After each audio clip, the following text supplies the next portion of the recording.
Uruguay está bajo los efectos de la sequía más grave de los últimos 70 años y el abastecimiento de agua potable a la zona metropolitana está hackeada.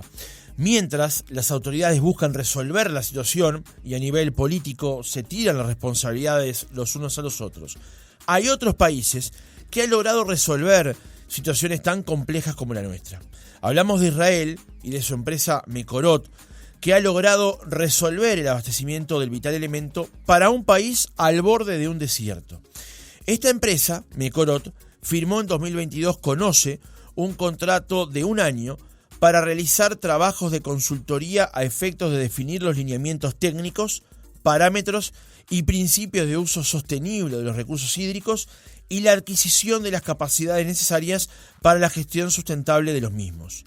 Los dos técnicos que llegaron al país hicieron su análisis y concluyeron, entre otras cosas, que en Uruguay hay un problema cultural para el manejo del agua, que la zona metropolitana depende de una sola fuente de la cual abrevar y la rotura de los caños como otro de los grandes problemas.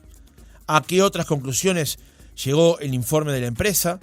¿Cómo Israel llegó a remediar su problema de acceso y distribución de agua potable? Lo conversamos en nuestra entrevista central con Diego Berger, doctor en Ingeniería Ambiental y Administración de Recursos Hídricos, coordinador de proyectos especiales en el exterior de la empresa israelí Mekorot. Berger, ¿cómo le va? Buenos días, gracias por atendernos. ¿Qué tal? Gracias por invitarme. El gusto es nuestro por recibirlo. Berger, son las 4 de la tarde allí en Israel, donde lo encontramos esta mañana, ¿no? Sí, 6 horas de diferencia. Exactamente. En primer lugar, Berger, conviene comenzar el reportaje aclarándole a la audiencia qué es Mekorot. ¿Podemos tomarla como un símil de lo que es OCE aquí en Uruguay? Sí, primero es una empresa nacional, es una empresa pública que fue creada antes que el Estado de Israel. O sea, se puede entender cuál es la importancia del agua en la región. Nosotros abastecemos o sea, no es exactamente como OCE, porque nosotros abastecemos el agua hasta la entrada de las ciudades. Dentro de las ciudades hay como un proveedor público que abastece hasta el consumidor final, pero abastecemos la mayoría del agua para la agricultura y para el reuso de la agricultura. O sea, alrededor del 85% del agua de Israel la abastecemos nosotros. ¿Y cómo genera Israel justamente el agua que utiliza? ¿De dónde se abastece? Y la mayor, o sea, nuevamente vos estás dando muchos ejemplos de las características del sector hídrico israelí. Eso fue así por una necesidad, o sea, se empezó a usar todo el agua que tenía y el reuso también comenzó hace 40 años por una necesidad y en los últimos 20 años se empezó con el agua más cara, que es el agua de desalización, pero es una historia de tomar decisiones para utilizar hasta la última gota. Por eso cuando voy a decir cómo se resolvió, no es que se resolvió, se empezó de otra forma. La escasez del agua, yo siempre digo que Israel fue bendecida con la falta del recurso hídrico. Es una bendición. O sea, voy a decir, no, ¿cómo? Es así, tienes que usar la cabeza. Entonces, ahora estamos más como, digamos, resilientes a esos cambios climáticos y a los problemas que vienen con los recursos hídricos que vienen inherentes al cambio climático. O sea, Israel nació de esa forma. Cualquier tipo de cambio que hay que hacer en América Latina es cambiar, como vos dijiste, la parte cultural. Y esos son procesos bastante más complicados. Berger, cuando hablamos de políticas de reuso, ¿puede ponernos un ejemplo, por favor? Y que el 85% de los efluentes, o sea, las aguas residuales de Israel son utilizadas para la agricultura. O sea, la mitad de la agricultura de Israel, la mitad del agua que utiliza la agricultura de Israel es agua reusada. Eso, o sea, y también otro ejemplo que daba el otro día es que de acuerdo a la ley, por ejemplo, los lavaderos de autos en Israel está limitada la cantidad de agua que puede usar. Entonces tiene que reutilizar el agua. O sea, hay cosas muy simples. Hay que tener, como digo, la gestión del agua es algo público y el ente regulador tiene que dar, o sea, una reglamentación clara para que la gente actúe de acuerdo a eso y después verificar que están haciendo eso. Usted hablaba recién que una nueva etapa del proceso del abastecimiento de agua potable en Israel ha sido lo que tiene que ver con la desalinización, digamos. ¿Cómo ha sido ese proceso, primero desde el punto de vista del proyecto y luego de la inversión que tuvo que llevarse a cabo para lograrlo? No, fíjate que la desalinización en gran escala empezó a comienzo de este siglo, estamos en 2003, o sea, 20 años atrás. En menor escala ya se estaba haciendo desde digamos, fin de los 70, digamos, años 70. Eh, pero eso nuevamente, como te digo, por un asunto de necesidad. Cuando se empezó en gran escala, uno de los condicionamientos que había por la parte del Ministerio de Economía, que las pérdidas en las redes tenían que ser menos del 15 o 15% o menos. Porque si no estás poniendo el agua más cara, estamos hablando de agua de salinización, son 3,5 kWh por metro cúbico. Toma un valor histórico de cuánto es el kilowatt-hora, estamos más o menos en los distintos países del mundo, están 10 centavos de dólar, entre 7 y 12, depende de dónde estás. Los lugares que tienen energía eléctrica más barata, por ahí está abajo.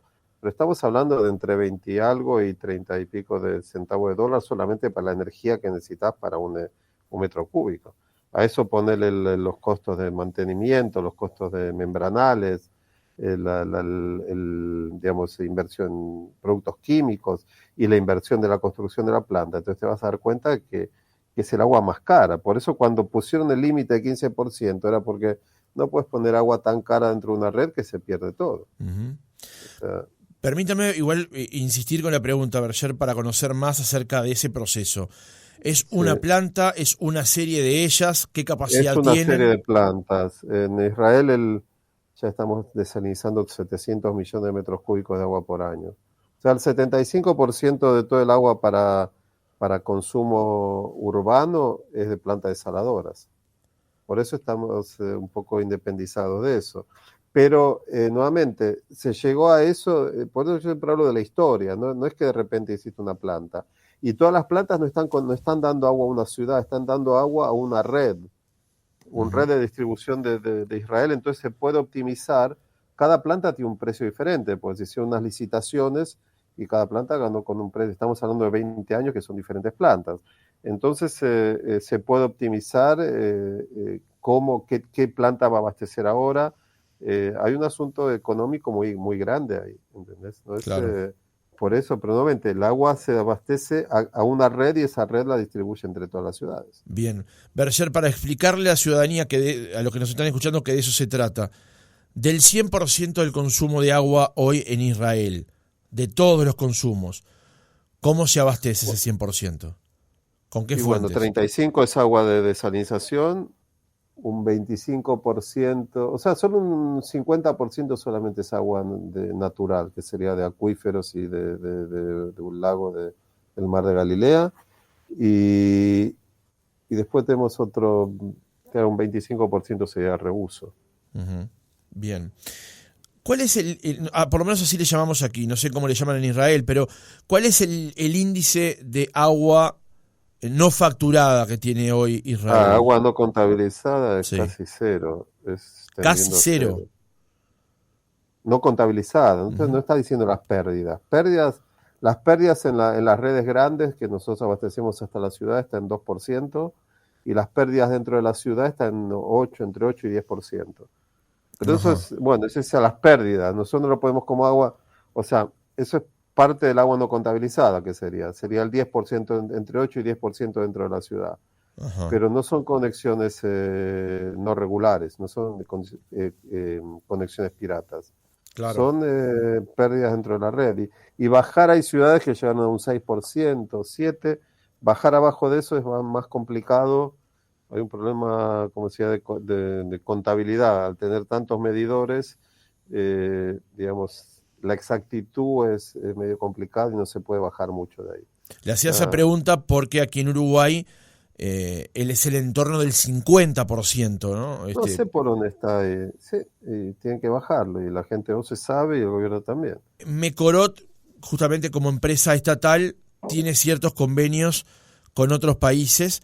En ese caso, con Uruguay lo firmaron en el año 2022 y gracias a eso usted y otro técnico llegaron a nuestro país a hacer un análisis. ¿Cuáles son las principales características del análisis que realizaron? Es ayudar. No es solamente analizar, es también proponer. El primer análisis era sobre la planta del proyecto de Arasatí o Neptuno, como tiene varios nombres.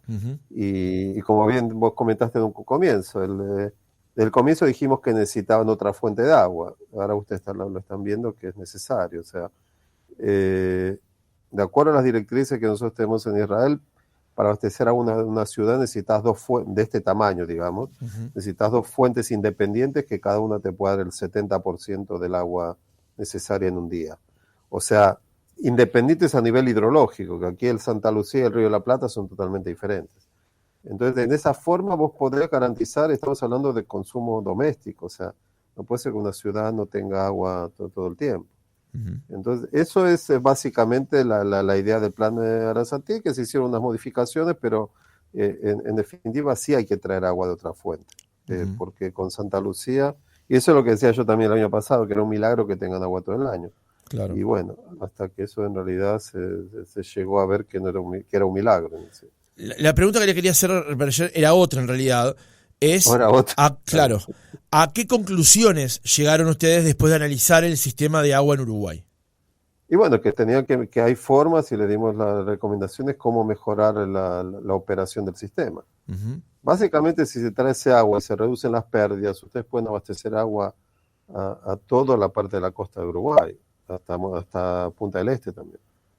O sea, el agua más barata realmente es el agua que se viene digamos, de reducir las pérdidas, el agua no contabilizada. Pero nuevamente, ahí hay que hacer una inversión muy grande en la parte cultural. Pues yo doy ese ejemplo, si ahora van a ponerle medidores a la gente que tiene una conexión no regularizada, imagino que las televisiones y las radios van a ir ahí a aparecer cuando la gente O se esté haciendo ese trabajo y decir que la gente O se está conectando gente en contra de su de las ganas que lo tengan que los conecten. Entonces, por eso digo que es un problema cultural. Hay mucha gente que no paga. Después estarle pidiendo a OCE que haga todo el trabajo cuando gran cantidad de la gente no le paga y no pueden desconectar. O sea, no digo que es una hipocresía, pero que tiene que cambiar parte de la cultura. O sea, el hecho de tener abundancia del recurso te da no darle valor y se toma como algo obvio. Y eso es parte del trabajo que tienen que hacer para cambiarlo. Usted decía en el comienzo de la entrevista que hay un problema cultural, después que Uruguay tiene una fragilidad teniendo su zona metropolitana abastecida por una sola fuente. Una fuente. Y hay un tercer aspecto que lo conversábamos recién, que era el tema de las pérdidas. Y me quiero detener por un segundo en eso. Usted decía los índices de pérdidas que hay hoy en Israel, del transporte y después de la distribución dentro de las ciudades. Sí. Y en Uruguay ese índice es del 50%. ¿Cómo se logra llegar a un estándar mucho más efectivo justamente como el que tiene, por ejemplo, Israel? Es invirtiendo solamente. El asunto que, yo te explico una cosa, si no hicieran nada, ningún tipo de inversión, las pérdidas irían aumentando, porque las cañerías es como nosotros también, como seres humanos, si no hace ningún tipo de mantenimiento, cada vez va a estar peor. Las cañerías van a tener más pérdidas. Ahora están en un nivel de inversiones que las pérdidas se mantienen constantes, o bajan muy poquito porque la calidad de inversiones son pocas. Para solucionar ese tipo de cosas hay que invertir en poco tiempo una gran cantidad, porque, o sea, una dieta feroz hay que hacer, cerrar parte de la ciudad y empezar a hacer, arreglar las cañerías, no es nada milagroso. Pero nuevamente se necesita van a trabajar en eso para hacerlo en poco tiempo, porque si no es imposible resolverlo. Pero yo tengo una pregunta que le hice el otro día a una gente de Uruguay. Si empiezan ahora a arreglar en forma violenta, digo que en 5 años las cañerías de todo el centro de la ciudad y arreglar todas las conexiones piratas y poner medidores para regularizar, no para cobrar, creo que la gente no va a estar contenta con eso. Si vos vas a estar viajando en el centro de la ciudad, porque para arreglar las cañerías el problema no es solamente un problema de dinero, sino un problema de todo, o sea, la insatisfacción de la gente porque vas a tener que cortar calles. ¿Y qué va a decir la gente? Que me están cortando las calles y nadie va a comprender que es necesario. El otro debate que se ha instalado, Berger, a partir de la situación que vive hoy el país y en particular la zona metropolitana, es el tema de Casupá sí o Casupá no. Pero a su juicio, como experto en la materia, ¿habría que ir primero por la presa en Casupá o realizar primero la obra de Arasatí? Y bueno, es lo que le explicamos claramente desde el comienzo, vimos eso bien claro. Son dos cosas diferentes. Lo primero es agregar una fuente que es Arasatí. Casupá lo que hace es estabiliza una fuente existente. Son dos cosas totalmente diferentes. O sea, al tener Casupá podría haber aparecido también lo que está pasando ahora, lo que está aconteciendo ahora. O sea, tener dos fuentes independientes, eso es la prioridad máxima. Por eso, cuando nosotros hacemos un trabajo es priorizar qué haces primero y qué haces después. Casupá va en una segunda etapa para mejorar la confiabilidad de aguas corrientes, o sea, de esa fuente. Porque nuevamente, al tener dos fuentes, no es solamente que vas a tener siempre agua, sino que vos, una de las cosas que vimos, que podés mejorar la operación de la planta y vas a mejorar, o sea, va a ser mucho más eficiente y vas a poder llevar excedentes de agua para el este de la ciudad. O sea, nosotros vemos no solamente Montevideo, vemos el Gran Montevideo y todo lo que hay hasta Punta del Este. No sé si quieren. Siempre es más barato empujar agua que empezar a desalinizar. Claro. A nivel de energético es mucho más barato. Arasatí lo que te hace, te mejora la cantidad porque tenés dos fuentes que van a entrar en el Montevideo. Pero si vos tenés excedentes de agua, porque hay que reducir también las pérdidas dentro de Montevideo, no es, o sea, todo el agua que puedes traer ahí a la ciudad la puedes llevar para el este y mejorar la confiabilidad del abastecimiento en la zona, en el Gran Montevideo y hasta Punta del Este. Uh-huh. O sea, eso es lo que estamos diciendo, que hay que verlo como una sola región, el Gran Montevideo, digamos. Por lo cual, de todas maneras, realizar la presa de Casupá no es una cosa que se descarte, sino que a la hora de priorizarla, priorizan primero Arasatí. Claro. Sí, porque ahí tenés dos fuentes independientes y no estaría pasando lo que pasa ahora. Claro. Casupá nuevamente te estabiliza, pero viene también a mejorar la operación de todo el sistema. Uh-huh. O sea, yo te explico, aquí es mejorar si vos no tenés que estar trabajando 24 horas del día con aguas corrientes, puedes trabajar cuando la energía eléctrica es más barata, por ejemplo. Uh-huh. Entonces, a nivel operativo va a ser más barato el metro cúbico que en definitiva el consumidor va a tener que pagar. Uh-huh. ¿Cuáles son las principales recomendaciones que hizo usted, Mecorot, al fin y al cabo, sobre la construcción de Arasatí? Y bueno, mirá, nuevamente, Arasatí hay que hacerlo. Explicamos también que hicimos unos cambios, había hacer como unas cisternas en la entrada para mezclar todo el agua con el agua que venía de aguas corrientes. Esos son más que todo a nivel operativo. Hablamos también sobre el tamaño, sobre que no había que hacer una planta de tratamiento, o sea, de agua cruda, creíamos que no era necesario, pero que se podría considerar. Pero más que todo que era muy necesario y trabajamos los parámetros de diseño, no más que eso. Uh-huh. O sea, es correcto y a nivel de prioridad, como está diciendo, es la primera prioridad que hay ahí. Autoridades del Frente Amplio han marcado de todas maneras que la construcción de Arasatí no solucionaría los problemas de fondo porque no llegaría al mismo nivel de capacidad que hoy tiene Aguas Corrientes. ¿Qué responde a ese planteo? ¿Qué quiere decir eso? No entendí. Que de todas maneras la zona metropolitana seguiría dependiendo altamente de Aguas Corrientes y que solo el proyecto Arasatí o la planta de Arasatí inyectaría el sistema una parte de lo que se consume en la zona metropolitana. Bueno, la idea es eso, nuevamente. La idea es hacer como yo te decía, la directriz es que tengas dos plantas que cada una o dos fuentes que cada una te pueda dar el 70% del consumo máximo diario. Entonces, la idea no es que Arasatí tiene que cubrir todo el consumo.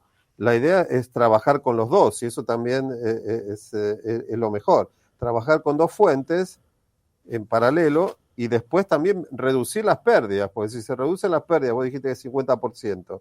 Está bien, de ese 50% la mitad es conexión ilegal, uh-huh. Pero la mitad es pérdida en el acuífero, o sea, son agujeros en la cañería. Si se reduce eso, entonces el consumo de la ciudad va a ser menor. Entonces, por eso va a ser mucho más confiable y van a poder llevar excedentes para otras regiones del Gran Montevideo. Uh-huh. Esa es la idea, básicamente. Que no es que tenés una fuente que la estás reemplazando. Estás tomando dos fuentes que van a tener que ser gestionadas en conjunto. Berger, para los que no conocemos y no estamos al detalle de este tipo de de obras. Luego de que se da la luz verde, digamos, para que se comience un emprendimiento de estas características, ¿cuánto demora en quedar operativa una planta como la de Arasatí? No, nuevamente, depende cuánto quieren construir de la cañería. Estamos hablando de 75 kilómetros de cañería. Sí. O sea, ¿cuántos equipos van a trabajar en paralelo? Hay equipos, depende del diámetro, que te pueden hacer, no sé, 12 kilómetros por año. Entonces, si fuera un solo equipo, sería 6 años. Pero generalmente para este tipo de obras se ponen varios equipos que trabajan en paralelo. O sea, el problema es cuánto tiempo quieren o cuánto quieren invertir para hacerlo rápido. Es una obra que se puede hacer en 3 años, digamos, 2 o 3 años se puede hacer. 2 o 3 años. Sí, pero nuevamente, se puede hacer más rápido, ¿no? Todo depende de cuánto quiere ser la inversión pero se puede hacer bien rápido, depende cuánto, porque estamos hablando de obra de ingeniería, no es ingeniería civil. Así que se puede hacer rápido, si se quiere. El contrato que tenía Mecorot con OCE era por 2022. ¿Este año también van a trabajar con la empresa estatal? Sí, estamos ahora, o sea, era de mayo del 22 hasta ahora, cuando estuve ahora el mes pasado, y ahora estamos trabajando para continuar por un par de años más. Como decíamos al inicio del reportaje, había por lo menos 3 recomendaciones que tenían que ver con una fuente más de agua potable para la zona metropolitana, la cuestión cultural y también el tema de la rotura de caños.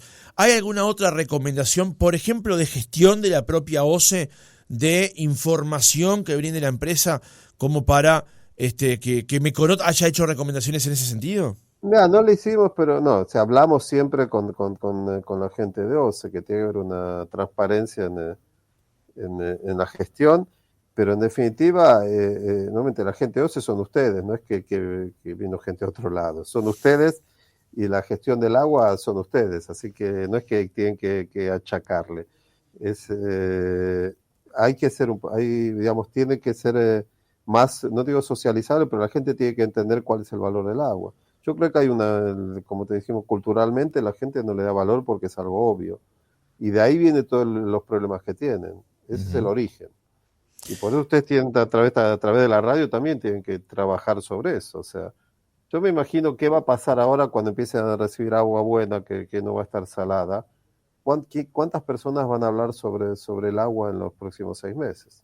O sea que cuando se termine esta situación de dificultad de abastecimiento, el tema no pase al final de la cola en la lista de intereses y no volvamos a debatir este tema hasta no haya una nueva situación. Eso te preguntaba vos, ¿qué crees? ¿Vos qué crees? Yo creo que en Uruguay tenemos un problema de que no debatimos lo importante sino lo urgente muchas veces.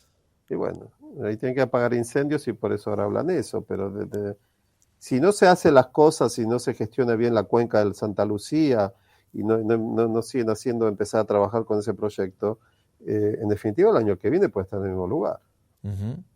Entonces, ¿qué van a decir? Que ya estuvieron y es triste, pero es así, que lo urgente, como decís, y los incendios hay que apagarlos.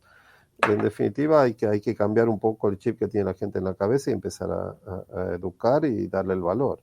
Por eso le hacía la pregunta a Berger más temprano acerca de cuánto tiempo eventualmente podía demorar en estar terminada la planta de Arasatí, porque llegada una conjuntura como la actual, donde Aguas Corrientes sigue enviando el suministro y Paso Severino se está agotando, la ayuda que hubiese entrado por parte de Arasatí hubiese sido útil para contrarrestar este escenario. Sí, eso sí, obviamente. Claro. Obviamente, sí. Pero por ejemplo, todo en conjunto, también hay que reducir las pérdidas porque ustedes ahora están abasteciendo 600.000 metros cúbicos por día. Y pensar que un cuarto se va al acuífero. O sea, ustedes no tienen que abastecer 600.000. Están produciendo 600.000, pero en definitiva el consumo es menor porque el 25, o sea, la mitad se pierde agua no contabilizada, pero digamos que la mitad de la mitad alguien la está tomando. Entonces, en definitiva, si no reducen las pérdidas, estamos en un problema de que están produciendo un montón de agua que no la necesitan. Vuelvo a insistir entonces con una pregunta de la que conversábamos recién. ¿No nos hemos dormido un poco en resolver este asunto? Me refiero al de la construcción de Arasatí, porque de Arasatí se habla en Uruguay hace muchos años. Y sí, vos me estás dando la misma respuesta. Es así, o sea, se toma tiempo. Y era una de las cosas que yo también escuchaba mucho. Se habla mucho y en definitiva se politiza mucho quién tiene que hacer y por qué hay que hacer. El agua tendría que ser consenso, no tiene que ser un partido quiere uno, el otro partido quiere el otro. O sea, uno de los lugares del mundo que más se politizó el agua es en Uruguay. O sea, he escuchado cosas que no escuché en otros lugares. Y para hacer una política de agua a largo plazo tiene que ser un consenso entre los partidos. O sea, no se puede cambiar cuando termina la administración de un partido determinado. Y yo creo que en eso tienen que trabajar y hacer un plan a largo plazo. Normalmente puede ser que la gente decida, bueno, sigamos haciendo lo que estamos haciendo, pero que haya consenso. Entonces no piensen tener agua todos los días del año, porque va a haber años que no van a tener. Pero puede ser que el uruguayo diga, está bien, que no tengamos una semana o 2 semanas por año, tengamos agua un poco más salada, como ahora tomaban agua con más azúcar, imagino, el café o el té. Y bueno, entonces diga, bueno, está bien, si para eso vamos a seguir el mismo nivel de inversión, y entonces no hay problema. Pero si quiere tener agua, que sí, una ciudad capital de uno de los países más desarrollados de América Latina, no tiene agua todos los días del año, o sea, no es donde tienen que estar, o sea, usted no tiene que estar ahí, es un país desarrollado, en serio. Tendrían que estar en otro lugar y por eso hay cambio, tiene que cambiar la gente cómo pensar, pero nuevamente, cada país tiene que decidir con lo que quiere hacer. Diego Berger, doctor en Ingeniería Ambiental y Administración de Recursos Hídricos, coordinador de proyectos especiales en el exterior de la empresa israelí Mekorot. Gracias por haber estado otra mañana con nosotros. Muchas gracias a ustedes y un saludo a todos.